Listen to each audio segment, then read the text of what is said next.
चंदनपुर में लोहे के सामान का अगर कोई जिक्र होता है तो सिर्फ एक ही नाम सामने आता है और वो है रवि लोहार। वो बहुत ही अच्छे से लोहे से चीज बनाता था, जैसे चाकू, तलवार, कील, कुल्हाड़। उसके जैसा कोई भी नहीं बना सकता था। उसकी बनाई गई तलवार का मुकाबला कोई नहीं कर सकता था। ऐसा कहा जाता था कि अगर कोई राजा रवि लोहार की बनाई हुई तलवार को जंग में ले जाता तो वह जरूर विजय प्राप्त करता। सीता, आज गांव के बाजार का दिन है।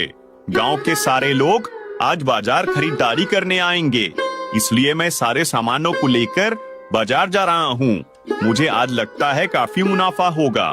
तुम अपना और पिंकू का ध्यान रखना। पिंकू के बापू, घर में अब कुछ भी खाने का सामान नहीं है।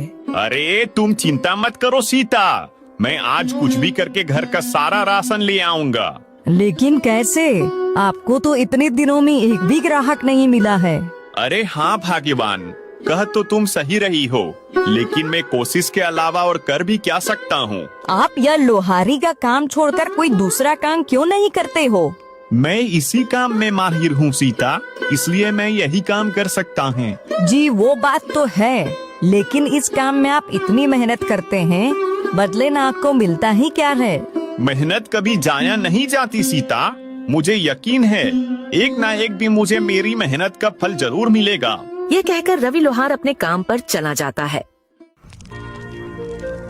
सुबह से शाम होने को आई है, लेकिन अभी तक एक भी ग्राहक नहीं आया जिसकी तलवार बनाकर मैं पैसे कमा सकूं। अब मैं घर का राशन कैसे लेकर जाऊंगा? रवि बाजार में बैठा यही सोच रहा होता है कि तभी उसका साथी विष्णु लोहार आता है और कहता है, अरे रवि, तुम यहाँ इस तरह से क्यों बैठे हो भाई? क्या तुम्हारे पास कोई काम नहीं है? नहीं विष्णु, इस समय ना मेरे पास कोई काम है और ना ही कोई ग्राहक। ऐसे कैसे हो सकता है? तुम तो इतने होनहार लोहार हो, फिर भी तुम्हारे पास ग्राहक नहीं है। यह तो बड़े शर्म की बात है। भाई, यह तो सब समय समय की बात है। हो सकता है कि मेरा समय अभी नहीं आया वो। हाँ, सही बात है। खैर, मैंने तुम्हें यहाँ बैठे हुए देखा तो मैं तुमसे बात करने चला आया। वैसे मेरे पास तो बहुत काम है, इसलिए मैं चलता हूँ। विष्णु रवि का मजाक उड़ाकर वहाँ से चला जाता है, जबकि रवि चुपचाप वहीं बैठा रहता है कि तभी वहाँ एक आदमी आता है। सुनो भाई, यहाँ पास कोई रवि नाम का लोहार रहता है क्या? तुम मुझे उसका पता बता सकते हो? जी मैं ही हूँ रवि, बताइए आपको मुझसे क्या काम है? मैंने सुना है तुम तलवार बहुत अच्छी बनाते हो और जो भी तुम्हारी बनाई हुई तलवार से मुकाबला करता है वह जरूर विजय प्राप्त करता है। जी यह सच है कि मैं तलवार बनाता हूँ, लेकिन जीत और हार तो सिर्फ ईश्वर के हाथ में होती है। बात तो तुम्हारी बिल्कुल सही है। खैर जो भी है, तुम मुझे एक अच्छी सी तलवार बना कर दे दो। ठीक है, लेकिन आप है कौन? मैं पड़ोसी राज्य का राजा वीरभद्र हूँ। लेकिन महाराज, मैं आपके लिए तलवार क्यों बनाऊं? मैं तो आपको जानता भी नहीं हूँ। दरअसल कुछ दिनों से मेरे कुछ दुश्मन मेरे राज्य के लोगों को बहुत परेशान कर रहे हैं। उन्होंने सबका जीना हराम कर दिया है, इसलिए मुझे उनसे मुकाबला करने के लिए तुम्हारी बनाई हुई तलवार चाहिए। ठीक है महाराज, अगर ऐसा है तो मैं बना दूंगा।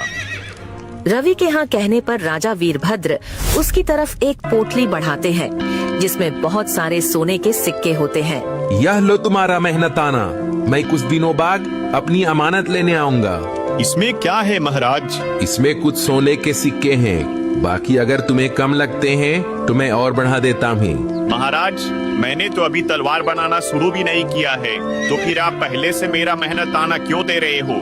इसे तुम रख लो, ये तुम्हारी मेहनत के हैं। राजा वीरभद्र यह कहकर वहाँ से चले जाते हैं। अब मैं अपनी पत्नी और पुत्र के लिए खाने पीने का खूब सारा सामान लेकर जाऊंगा। रवि अब सोने के सिक्कों को बेचकर ढेर सारा सामान खरीदता है और अपने घर चला जाता है। यह लो सीता, यह सब तुम दोनों के लिए है। अरे पिंकू के बापू, आप इतना सारा सामान ले आए? आपके पास इतना सारा सामान खरीदने के लिए पैसे कहाँ से आए? सीता के पूछने पर रवि उसे राजा के बारे में सब कुछ बताता है। यह तो बहुत अच्छी बात है, लेकिन आप महाराज की तलवार जल्दी बनाकर उन्हें दे देना। क्योंकि उन्होंने आप पर भरोसा किया है। आप उनका भरोसा टूटने मत देना। हाँ सीता, तुम बिल्कुल सही कह रही हो। अगली सुबह रवि अपने काम पर निकल जाता है और अपनी दुकान पर पहुंचकर सोचता है, महाराज की तलवार मुझे जल्द से जल्द बनानी होगी। रवि दिन रात मेहनत करके राजा के लिए एक बहुत अच्छी सी तलवार बना लेता है। मैंने इस तलवार को तो बना लिया है, लेकिन अब पता नहीं महाराज इसे लेने कब आएंगे। अभी रवि यह सोच ही रहा होता है कि तभी अचानक उसके पास किशोर नाम का एक ग्राहक आता है। क्या तुम लोहार रवि हो? हाँ, मैं ही रवि हूँ। मुझे तुमसे एक तलवार चाहिए। क्या तुम अभी मुझे कोई अच्छी सी तलवार दे सकते हो? माफ करना भाई, इस समय मेरे पास एक भी तलवार मौजूद नहीं है और नई तलवार बनाने में मुझे समय लगेगा। अगर आप इंतजार कर सकते हैं तो कर लीजिए, मैं आपको कुछ समय में तलवार बनाकर दे दूंगा। अभी रवि ग्राहक से यह कह ही रहा होता है कि तभी ग्राहक की नजर उस तलवार पर पड़ती है जो रवि ने राजा के लिए बनाई थी। रवि, तुम्हारे पास यह तलवार मौजूद तो है, या तुम मुझे दे दो, बदले में तुम इसके दोगुने पैसे ले लेना। नहीं भाई, यह तलवार मैं आपको नहीं दे सकता, यह किसी की अमानत है। भाई मैं कहता हूँ तुम इसकी जितनी चाहे उतनी रकम ले लेना, लेकिन यह तलवार मुझे दे दो। भाई, अगर आप मुझे इस तलवार के बदले खजाना भी देंगे तब भी मैं यह आपको नहीं दूंगा। ठीक है, रखो अपनी तलवार अपने पास, मुझे नहीं चाहिए, मैं जा रहा हूँ यहाँ से। किशोर ग्राहक गुस्से में वहाँ से चला जाता है। फिर कुछ दिन ऐसे ही गुजर जाते हैं, लेकिन राजा वीरभद्र अपनी तलवार लेने नहीं आते। लेकिन रवि के पास बहुत से ग्राहक आते जो रवि से वह तलवार मांगते, मगर रवि किसी को भी उसे नहीं देता। पता नहीं राजा वीरभद्र कब आएंगे, मैं आखिर कब तक उनकी अमानत संभाल कर रखूंगा। अभी रवि अपने मन में सोच ही रहा था कि तभी अचानक किशोर ग्राहक वहाँ फिर आता है। रवि भाई, इस तलवार को बनाए हुए तुम्हें कितना समय हो चुका है? इसका मालिक तो अब तक नहीं आया और मुझे नहीं लगता कि अब वो आएगा। लेकिन भाई, यह बात आप इतने यकीन से कैसे कह सकते हो? देखो रवि, अगर इस तलवार के मालिक को आना होता तो कब का आकर इसे ले जाता, लेकिन वह नहीं आया, इसलिए तुम इस तलवार को मुझे दे दो। कुछ भी हो जाए, मैं यह तलवार आपको नहीं दूंगा, आप यहाँ से जा सकते हैं। किशोर ग्राहक फिर से गुस्से में वहाँ से चला जाता है। मैंने बहुत कोशिश की सरदार, लेकिन मैं उससे वो तलवार हासिल नहीं कर सका। रवि के हाथों बनाई गई वो तलवार मेरे लिए बहुत जरूरी है, तभी मैं उससे पूरे राज्य में अपना खौफ पैदा करके अपना राज्य कायम कर सकूंगा। आखिर ऐसा क्या है सरदार उसके हाथ की बनाई हुई तलवार में? रवि के हाथों में एक अजीब तरह का जादू है।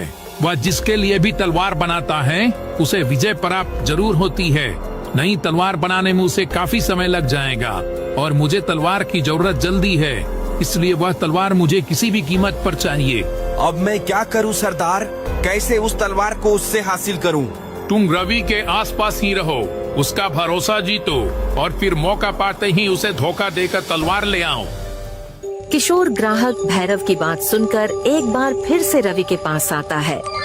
रवि, मुझे माफ कर दो, मैं वाकई गलत था, यह किसी और की अमानत है, इसलिए अब तुम मेरे लिए दूसरी तलवार बना दो। ठीक है, मगर इसके लिए मुझे थोड़ा समय लगेगा। ठीक है, मैं इंतजार कर लूंगा। किशोर ग्राहक के कहने पर रवि दूसरी तलवार बनाने के लिए तैयारी शुरू कर देता है। अच्छा है, यह बेवकूफ अपने काम में लगा हुआ है, मैं जल्दी से यह तलवार लेकर अपने मालिक को दे देता हूँ। फिर किशोर रवि को धोखा देकर चुपके से राजा की तलवार लेकर भाग जाता है और कुछ देर में रवि तलवार का नक्शा बनाकर कहता है, भाई यह देखो, तुम्हारी तलवार का नक्शा तैयार हो गया है। अरे अरे, वह आदमी कहाँ गया? कहाँ गया वह आदमी? अभी तो यहीं था।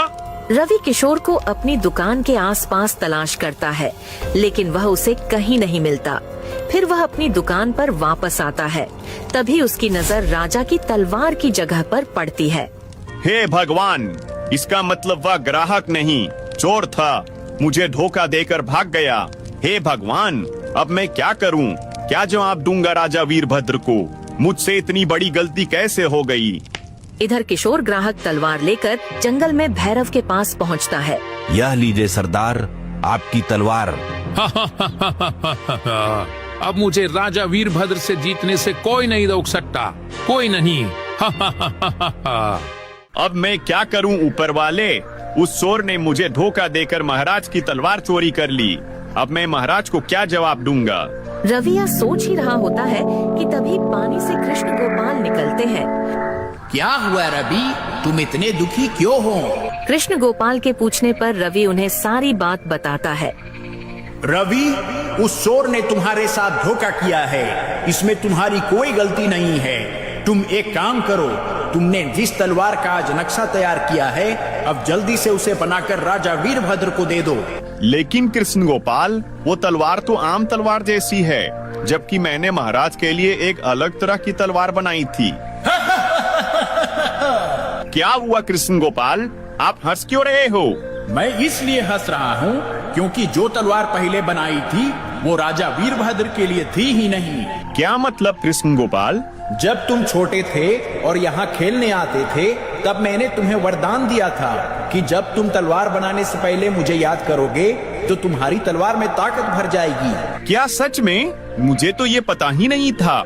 हाँ, इसलिए जब तुम अपनी तलवार बनाने से पहले मुझे याद करते हो तो तुम्हारी तलवार ताकतवर बन जाती है। लेकिन उस दिन तुमने जो तलवार बनाई थी, उसे बनाने से पहले तुम मुझे याद करना भूल गए थे। इसका मतलब जो तलवार मैंने महाराज के लिए बनाई थी उसमें ताकत नहीं है? नहीं, इसलिए राजा वीरभद्र जब तुम्हारे पास आएंगे तो तुम उन्हें अपनी बनाई हुई दूसरी तलवार दे देना। ठीक है कृष्ण गोपाल। कृष्ण गोपाल की बात मानकर रवि दिन रात करके जल्दी से एक नई तलवार बना लेता है।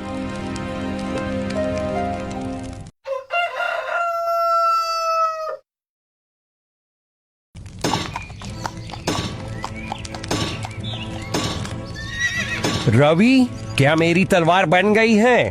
जी महाराज, यह लीजिए आपकी तलवार। तुम्हारा बहुत बहुत धन्यवाद रवि। इसमें धन्यवाद की कोई बात नहीं है महाराज, दूसरों के लिए तलवार बनाना तो मेरा काम है। महाराज, अगर मैं भी आपके साथ आपके दुश्मन के मुकाबले को देखने चलूं, तो क्या आप मुझे ले चलेंगे? हाँ हाँ, क्यों नहीं।